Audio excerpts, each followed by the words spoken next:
21 masterclasses in new consciousness, new ways of thinking, being and doing for the new you. Pioneering thinkers from countries right around the world.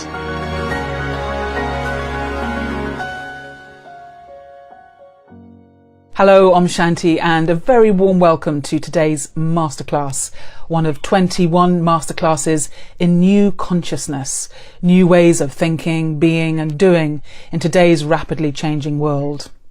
My name is Philippa and I'll be with you throughout the series as together we hear the experiences of yogis and meditators from literally right around the world, people from all backgrounds and all walks of life as they share with us their navigational tools. Now, all of our speakers are students and teachers of the Brahmakumaris World Spiritual University. It's a place for really understanding the self, for looking at questions of the soul. And the subject studied there is Raja Yoga meditation, and that is the yoga of the mind, so really looking at how the mind functions. The Brahmakumaris has a range of activities. It's from everything from a permanent office at the United Nations in New York through to running seminars, workshops, self-development programs and getting involved in grassroots projects as well. Things like working with the poorest tribal communities in the desert plains of Rajasthan in India. It was founded as an organisation in India in 1936 through a series of visions and teachings that came through the original founder, Brahma Baba. And the feeling was very much that these were teachings geared to this specific period of time, this transitional period that we're going through right now. The founder decided quite early on that it was important that it was women who were kept in the front as leaders and examples. And so as a result of that, the Brahmakumaris is now the largest spiritual organisation of its kind in the world to be led by women. Well, our topic today is looking at something which we have all had to grapple with in this time of coronavirus and this time of lockdown. And it's something we've had to dig quite deep to really understand, and that has been stamina, how we've kept ourselves going through what has for many been a very difficult time. And we've been thrown back onto our own resources, our own energy reserves, to find inventive ways to keep ourselves strong and to keep ourselves going. But what about our spiritual energy reserves? Where did they come from? And how do we know if they are being replenished or whether they're being depleted? How do we know if we're being spiritually sustained and not drained? That is the theme of our masterclass today, enhancing spiritual stamina. And we have a guide for this process who has been on a spiritual journey since really a very young age, as his parents were students of the Brahma Kumaris. So Yogesh Sharda was a boy growing up in a family that meditated, and he navigated his way through his teens whilst deepening his own practice, eventually moving to Oxford when he was 21, where he was part of a team that ran a meditation centre. And from there, Yogesh moved to Turkey, where he's been coordinating the activities of the Brahmakumaris for the past 17 years. He works as a personal development trainer and a motivational speaker in both the private and the corporate sector, and he works for clients literally right around the world. So he's probably elsewhere as much as he is in Turkey, because he is really, very prolific on that stage. So Yogesh, thanks for joining us on Masterclasses all the way from, is it in Istanbul that you are at the moment? It is, yes, thank you. And, it does seem when we look at your life story that you are very well qualified to talk about this practice, because you've been doing it since you were so young. Looking back, what do you think it was like for you growing up as someone who was learning meditation and practicing meditation when so many of your peers were off doing other things? How do you think that was for you during that time?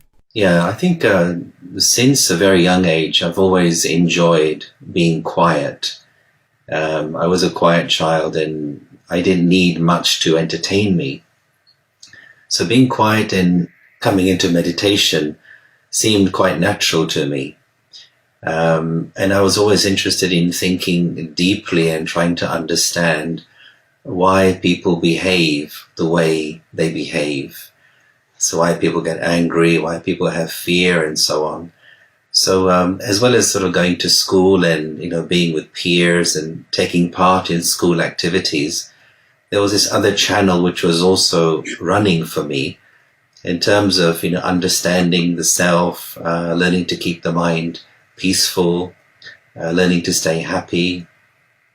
And because I was surrounded by some highly mature spiritual people at the meditation center, these ideas rubbed off on me even more.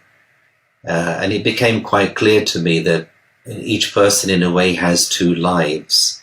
There is our outer life of our work and study and travel and so on.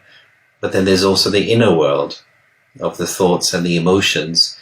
So growing up, I was very aware that this inner world requires at least as much attention as the outer world. And it helped me to know myself better. Because as you know, as a kid, one of the things that you're trying to do is to find your identity. Who am I in this world and how do I fit in? And also, especially in the late teens, there's a very powerful competitive vibe where people are competing with each other, trying to show themselves to be better than each other and trying to prove themselves. So I saw that happening, and I felt because I had this meditation background, I was able to sort of navigate through that atmosphere of competition and just try to keep my own self-respect and peace of mind. I think for some children who are more sensitive and feel things more and pick up energies in the environment, perhaps more than other children, growing up in the world as it is now can be really tough. In many ways it's the school of hard knocks, and that sort of soft, gentle spiritual side is something that can easily get crushed and sort of pushed to the margins because it doesn't seem to be validated by society out there. What do you think, looking back now, you did to really nurture that innate interest that you had and that ability that you were developing? How did you keep that precious experience safe from those outside influences? Yeah. Well, again, I took a lot of help and inspiration from my teachers and my colleagues in the center. And pretty much all of them were older than me. And so they were guiding me and helping me with their own life experiences.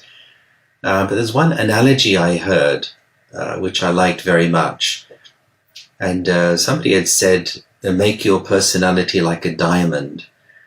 And I asked them, well, what do you mean by that? And she said that, well, on the one hand, a diamond is very beautiful, something very nice to look at. It's a wonder of nature. And any person who sees that would think, what an amazing thing nature has produced. But on the other hand, a diamond, of course, is a very, very strong, very tough substance. And so I became aware that spirituality doesn't mean just to be Mr. Nice Guy and to be gentle and soft and so on. That's one part of it. But the other part of it was developing my self-respect, my inner strength, so that, my peace and happiness should remain in my own hands. So certainly challenges were there, and I often messed up as well. But being aware of this, that my inner world is my choice and my responsibility, working on that awareness helped me to nourish and protect, my inner spirituality, whilst at the same time being able to be nice, to try and be helpful and to be positive with the people around me. For a lot of people, they go through quite a journey to discover their life purpose. What are they going to do with their life? You could call that soul purpose. And it seems for you that quite early on you decided that your life journey was going to be the spiritual journey. You were going to make that into, really, that's pretty much the main and only thing that you have done throughout your adult life. What is it about that spiritual journey that made you decide to really devote your entire energy to that? Yeah, actually my own sort of moment when it became clear to me what was important was, you may remember in the mid-80s there was something called Live Aid and Band Aid. There were lots of money was being raised. And so I also used to have the thought, what can I do to help? And I was maybe like, 15 years old at that time. And one of the thoughts that came to my mind was that I want to help to make a difference, but I don't want to work on the symptoms of what seems to be the problem in the world. I want to get to the root and work on that.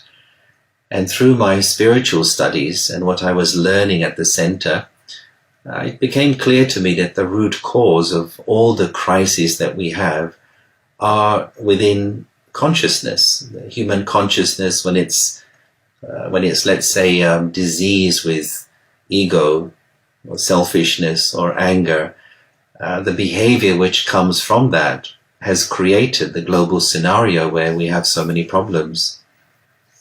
And I felt that I wanted to live a life of response to the world condition. But how to do it? And when I understood the spiritual knowledge more, it became clear to me that first, of course, I have to work on my own self in overcoming these things like ego and anger. And of course, it's a work in progress. But then also to help to be part of an education so I could share that knowledge and experience with others.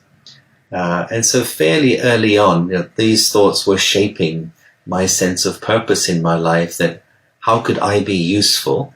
How could I live a meaningful life at this time that the world is in?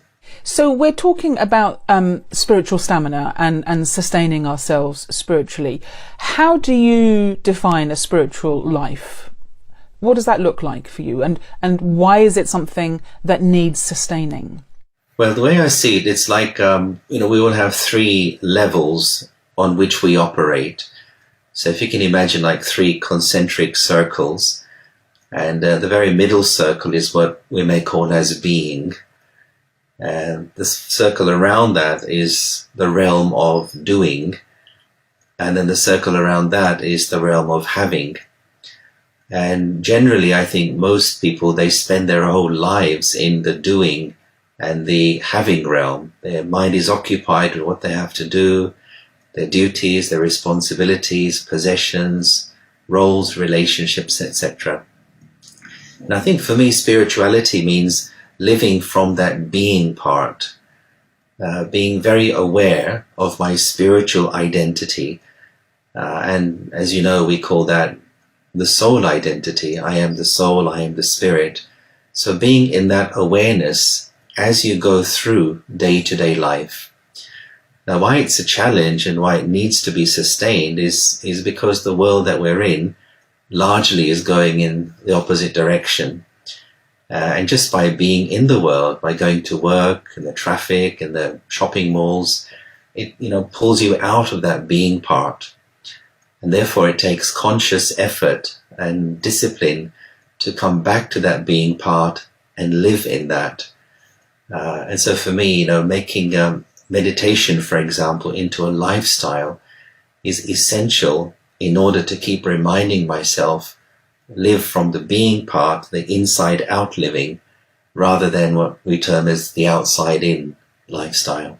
So we're saying very much that the tools of the meditator, really, well, the main tool is the mind, and the language, the vocabulary of the mind is thinking. So the subject that you're engaged in studying and practicing really is the subject of becoming the observer of your thoughts, seeing the effect of different thoughts on you, and observing how that affects your spiritual power. So I'm wondering if you could just talk us through how you understand spiritual power, what it is, and how do we expend that spiritual energy, and how do we conserve that spiritual energy, and what are the powers at our disposal if we're looking at spiritual practice? Yeah. Well, it's like one way to measure your spiritual power is how you deal with life, how you handle criticism and praise, being the center of attention, being ignored, success and failure, all of that.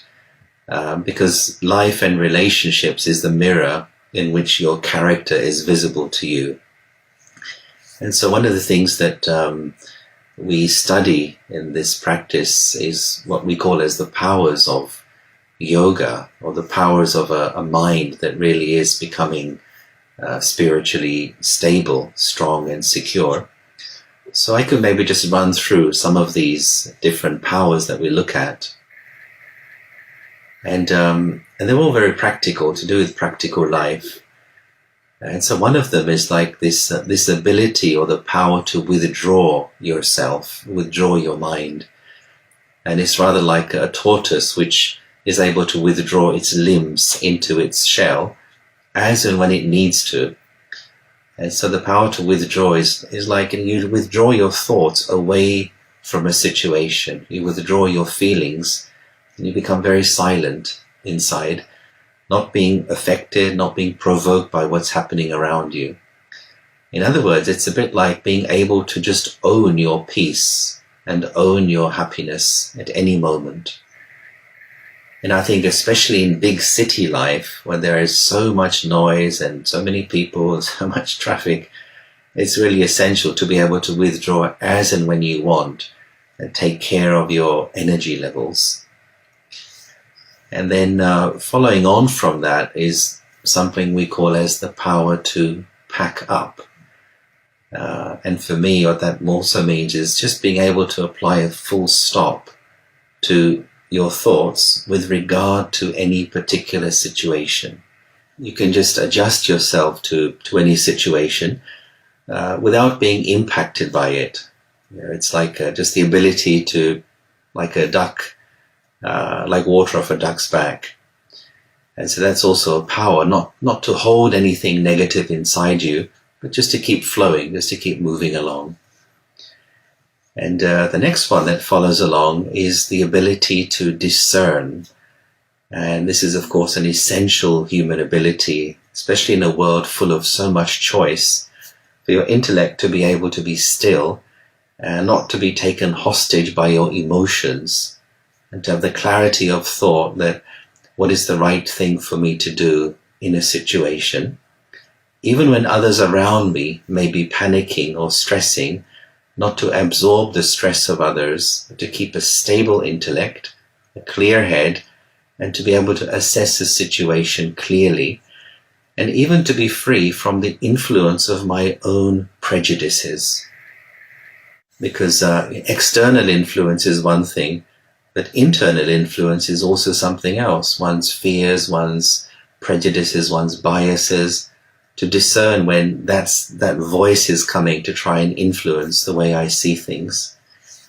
And so spiritual power is needed to keep myself free from all those influences. And what follows on from discernment is then the ability to decide, quite naturally, to be able to choose which path to take, to actually make a decision. And sometimes when you're faced with a number of options which may seem equally attractive, or to be able to weigh up the pros and cons of them, and then with conviction and with confidence to make a decision. And it's sometimes said that these two, discern and decide, are really essential needs in human life. And if these two powers are working well, you can navigate a path through anything. When these two powers are suppressed, we get confused, we take things out of proportion, we misunderstand each other, and then the path we take then leads us to complications. One is called the power to face. And again, at this time especially, we have a lot that we need to face, whether it's outside of us or inside of us. And this was one that I thought about for a long time, especially growing up as a kid. And one of the things I realized was that the power to face has a relationship with the desires that your mind creates. And my feeling, my experience was this, that the more desires I have, if I want something from other people, and because there's the potential for that desire to not be fulfilled, there's a potential for disappointment. And we're afraid of getting disappointed. And so what happens when you have a fear of being disappointed is you begin to avoid people and avoid situations. In other words, the power to face reduces the more desires you have. And I found that working on reducing these desires, and that's another whole area in itself, enabled my ability to face situations, even to face failure, to face criticism, that began to grow. And for this, it's like, one has to really understand and discover spiritual principles. And one of them, I'll just add at this point, which is very meaningful for me, is that nothing is mine. And I found that one of the most powerful sentences to live by, nothing is mine, because it means then I can lose nothing. And if I can lose nothing, that becomes the basis for my sense of security. And so that's how power to face works in my experience.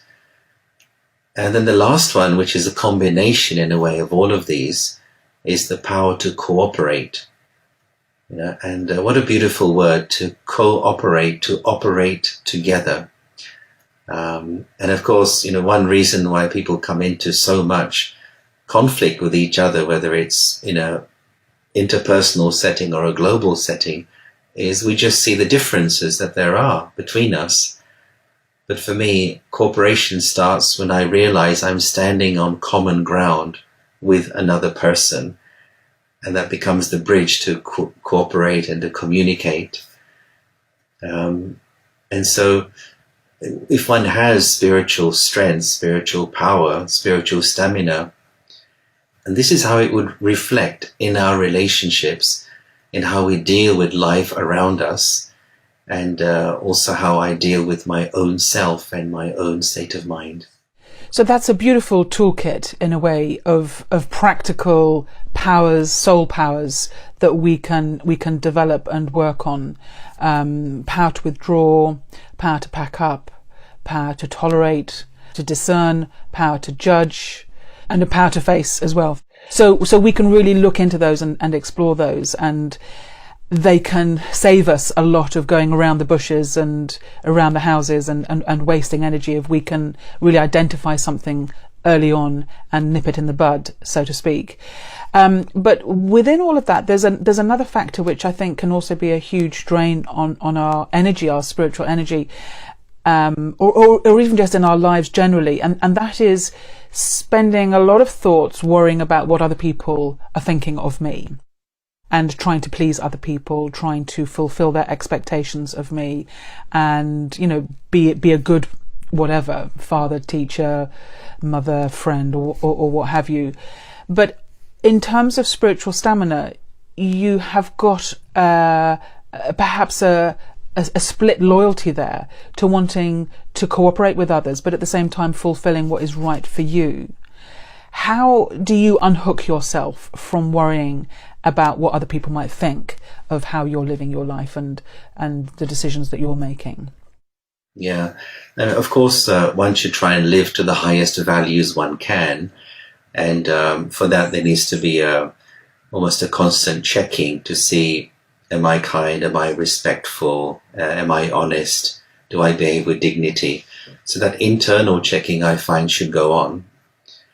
But then when there is this over concern of what other people think of me, then I think that's also rooted in this desire, why I want other people to like me.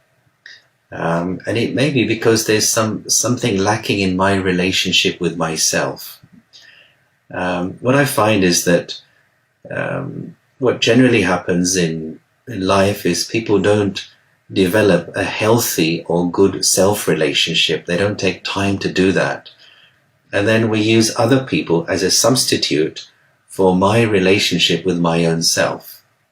So I may be looking for approval, I may be looking for applause or appreciation or acknowledgement or admiration or validation.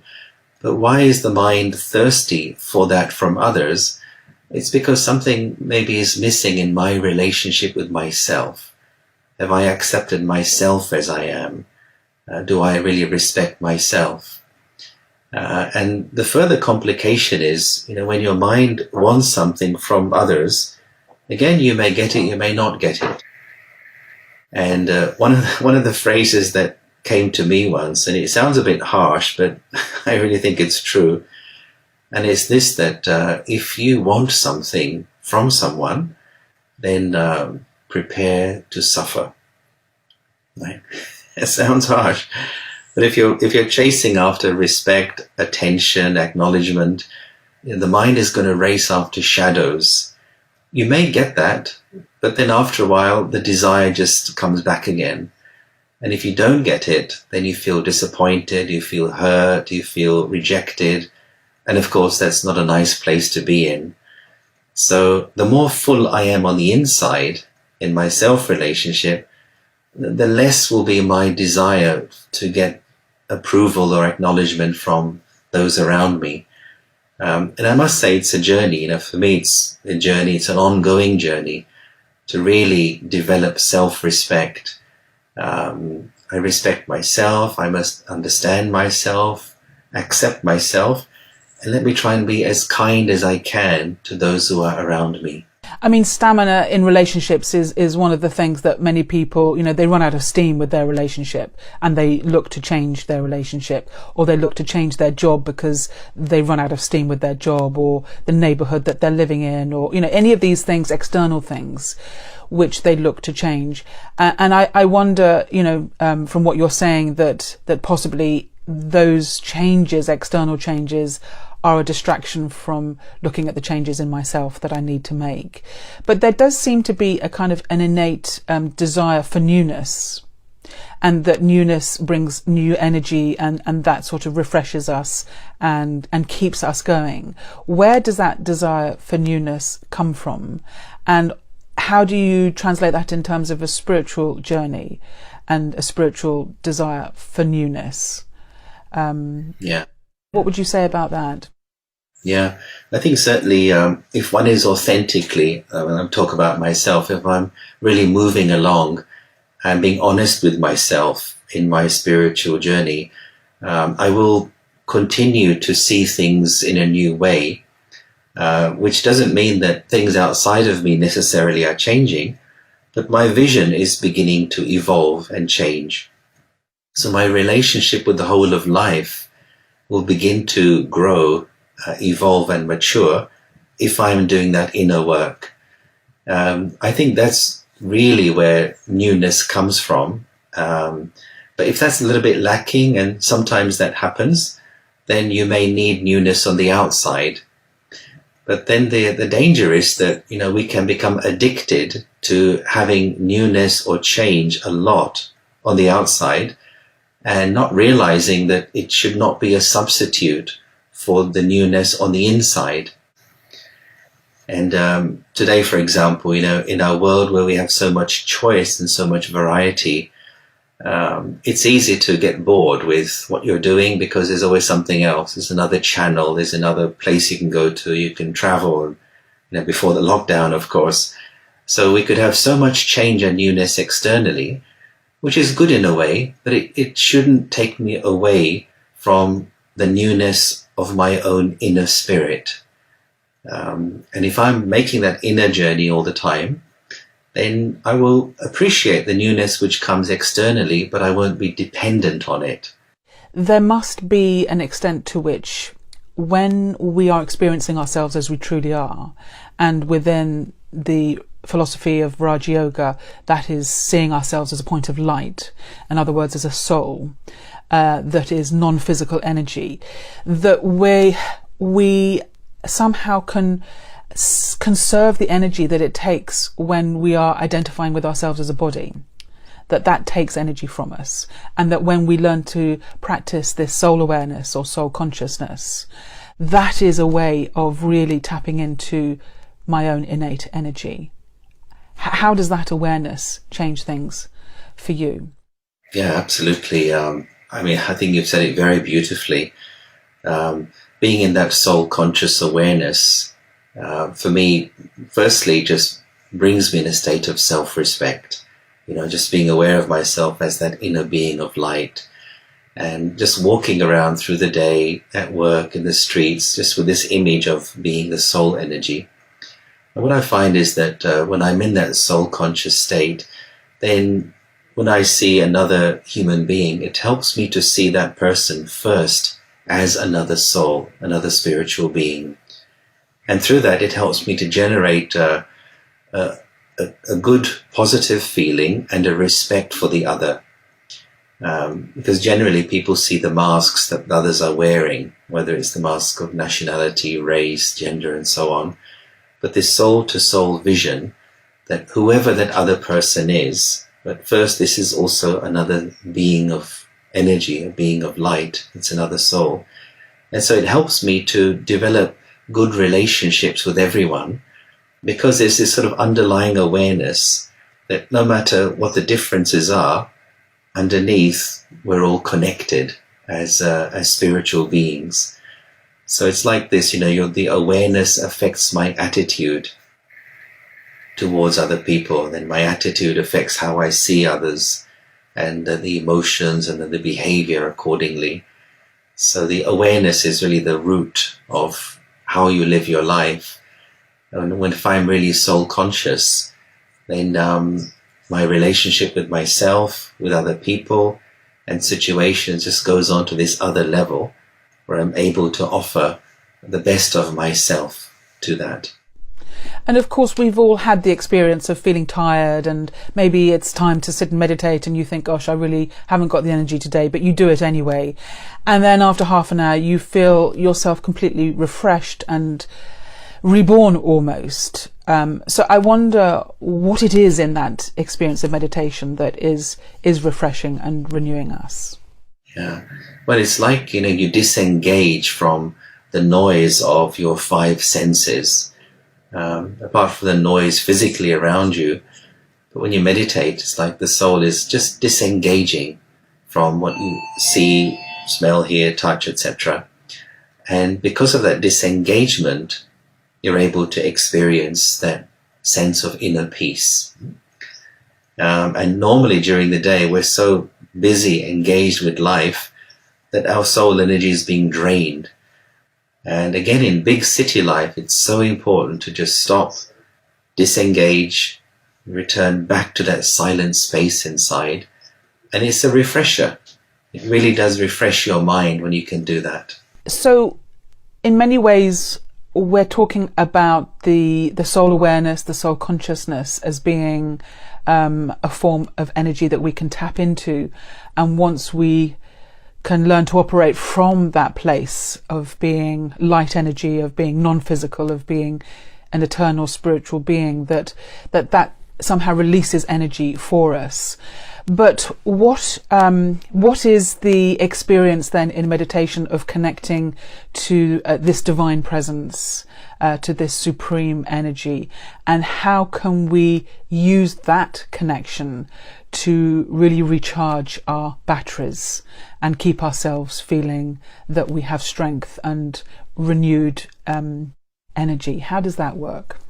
Yeah, of course, the connection with the Supreme is the ultimate human experience. And it's also the real meaning of the word yoga, this mind connection with the Supreme Soul. What's important in terms of the relationship with the Divine, with the Supreme, is this really making it into a real relationship, which is meaningful, experiential, and really fulfills the needs of the soul. And so one of the first things that we experience as we come into relationship with the Supreme is just the one who accepts me as I am, the one who does not see my weakness, the one who knows my story better than I know myself, one who understands me. And this then becomes something you carry with you through the day. And we see the Supreme very much as the true friend of the soul.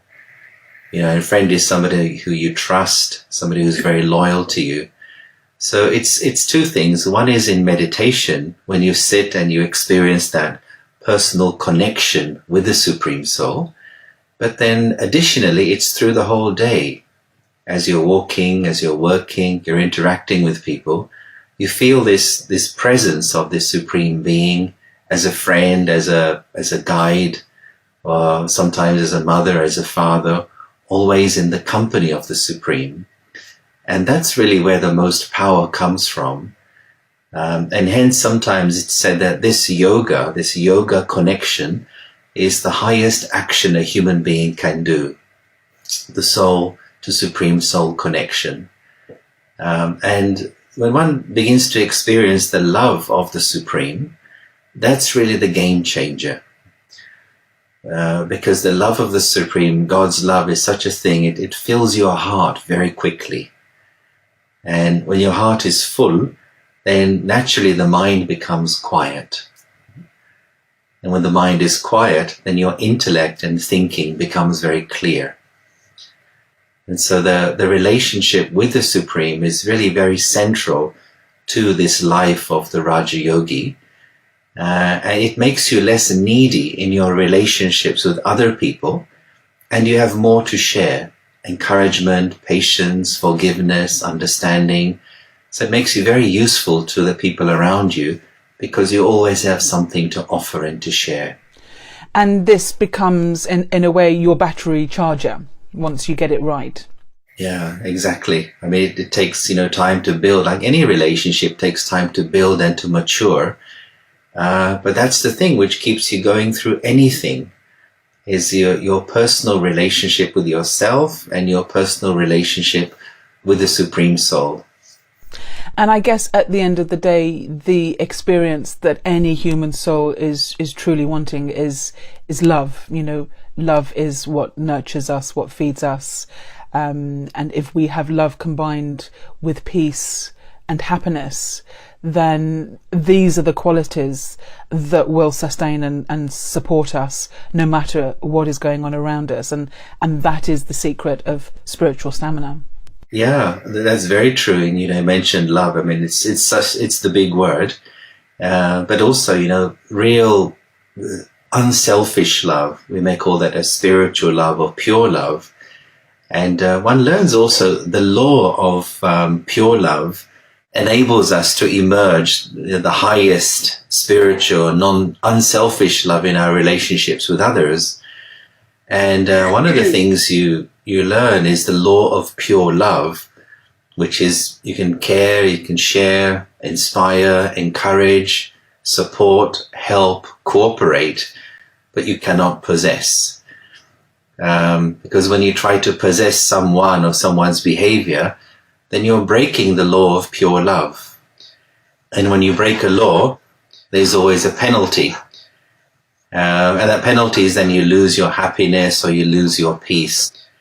And so it's, when one practices soul consciousness systematically in a very disciplined way, you discover the spiritual laws of life, and especially the laws of relationship. And you continue to mature in your relationship with yourself, with the divine, and then also with others as well. So what would you say in your day-to-day life is really the key thing that increases your spiritual stamina? I would say the morning meditation is very important. And I think in big cities, it's a bit of a tragedy that people don't really experience the wonder of the early morning. With 24-hour lifestyle and good lighting and the toys of technology, people tend to sleep quite late and not experience the wonder of the early morning. So the morning meditation, which is a personal time to connect with the Supreme and download that energy into the self, followed by a time of some study of spiritual wisdom. For me, these two are the bread and butter of a spiritual life. It sets you up for the day. It gives you that strength which is going to sustain you mentally and emotionally as you pass through the day. Just like if you've had a good breakfast, then you won't sort of keep snacking through the day. So too, if you really filled yourself up with the experience of meditation in the morning and spiritual wisdom to think about, then you feel quite full as you pass through the day and dealing with people and situations. And of course, if you put effort into creating a supportive spiritual atmosphere by meditating in a certain space and building it up, then the atmosphere will support and sustain you in return. Yeah, absolutely. And that's why, even in people's homes, it's important to dedicate, if not a room, at least a space or a corner, which is your meditation space, your quiet space, because you build up an atmosphere there, as you say. And then any other day, when you come home from work, you may be tired, a bit stressed, you just sit there, and the vibration, the atmosphere you've built up is just going to allow you to relax and to tap into the peace which you have created in that space. And it just takes a moment of effort, because it's very tempting when you come home tired to switch on the TV or switch on something that will distract you, something on the computer that you feel is going to refresh you, but actually that is taking energy from you. Whereas what you're talking about here in those moments of meditation that you can build into your day, rather than being drained, you are being sustained. Absolutely. And it should become like, a good habit to go to that space, maybe even, before you go out into the day and when you come back home, just to touch base with that, because the soul battery does need recharging. Because we live in a world where there are so many demands upon the mind, and things are pulling you in all directions. So the mind deserves some space, deserves some peace, and we should build it into our lifestyle so we're taking care of the mind better. Well, let's have an experience of what you're talking about with taking care of our mind, with creating that space for ourselves to really feel nurtured and nourished. If you could lead us into a meditation and guide us with your own thoughts as you do that, then we can join together in that experience. Thank you. What's quite useful if you're sitting on a chair is to have your back straight and your feet flat on the floor. Try and have your head at a natural and comfortable angle. Some people close their eyes. If you do that, then of course you need to pay attention not to fall asleep, or you can just have them half open. And so I'll just lead you through a simple guiding commentary. And this is about experiencing the state of soul consciousness. And so I just bring my attention in towards myself.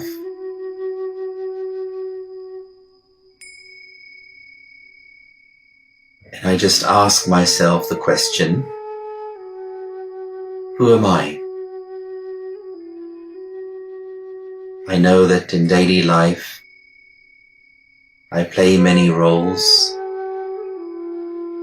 I carry various labels. I wear different masks. There is more to me than these labels, these roles, and these masks. When I look in the mirror, I see the reflection of my face, my body,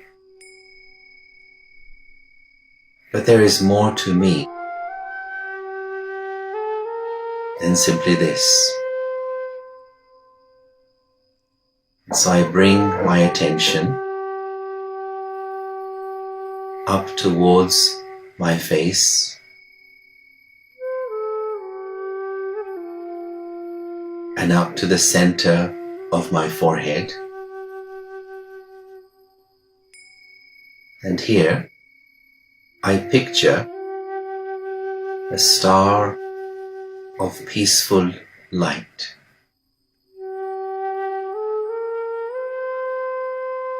Just picture this beautiful star,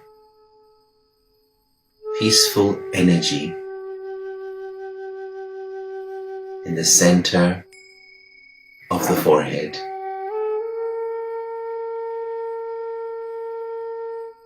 From this star, waves of peaceful light radiate in all directions.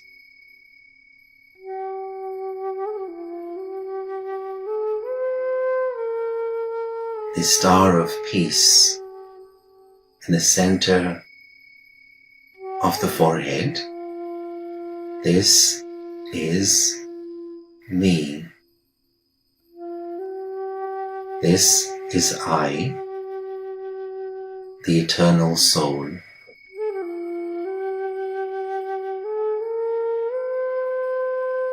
I am light.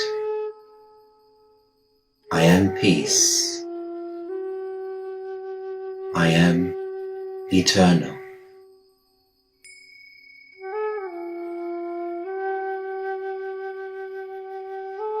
And this peace has always been inside me. And now I choose to emerge this peace once again.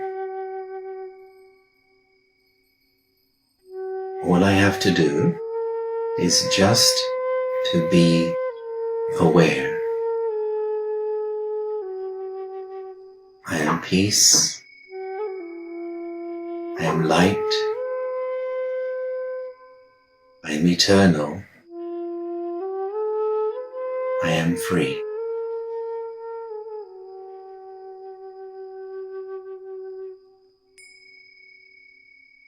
Just to be with this feeling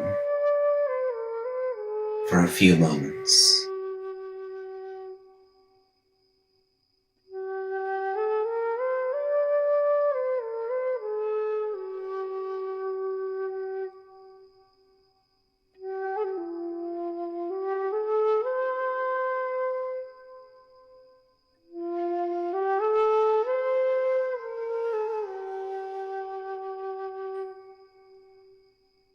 And now, keeping this peace, I return to the awareness of the here and now.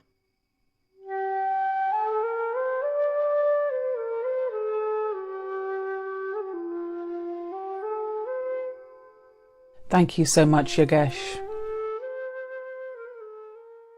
And a practical demonstration, I think you've got builders in the apartment or the apartment above you, but it shows you how, never mind the noises, the distractions that are happening in the world around us, because there are always going to be things in the external world that, despite whatever situation is there, you can use those powers that you talked about to withdraw, to pack up those thoughts and just turn within and get in contact with that eternal part of our being of the self, of the soul, the point of light. So we have plenty of tools in our tool bag. Thank you for sharing just a small fraction of the wisdom that you have gained over your years of exploring and practicing meditation. It's been lovely to have you on Masterclasses. Thank you, Yogesh. Thank you so much. Thank you. And thank you to you as well for joining from where you are. And I hope that there's been some really practical ways in which you can take some of these words that Yogesh has shared and put them into your life and apply them in a way that supports you and enables you to develop your own stamina. We'll see you next time here on Masterclasses. Until then, keep safe, Om Shanti, and goodbye.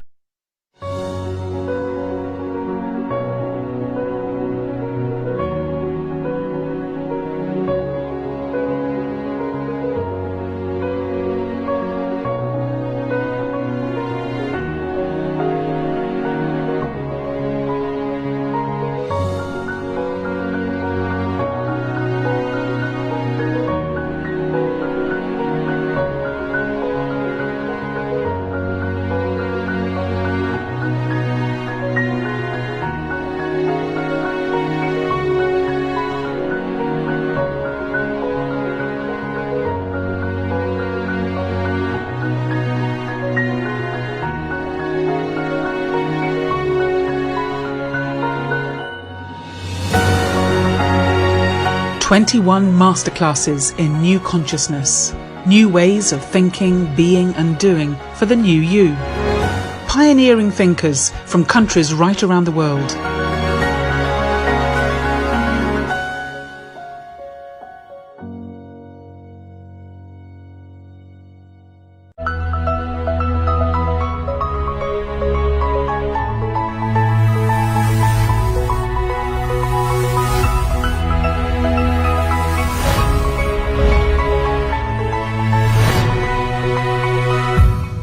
awakening to a new way of living. What do you do when the world around you completely changes, seemingly overnight? When things that were important yesterday just don't feel important today? When you find yourself thinking, surely there must be another way. 21 masterclasses in new consciousness, a new series looking at new ways of thinking, being and doing for the new you. Join me on a journey of discovery as we hear from pioneering thinkers from countries right around the world, from all backgrounds and all walks of life, as they share their way of developing inner resilience for these extraordinary times.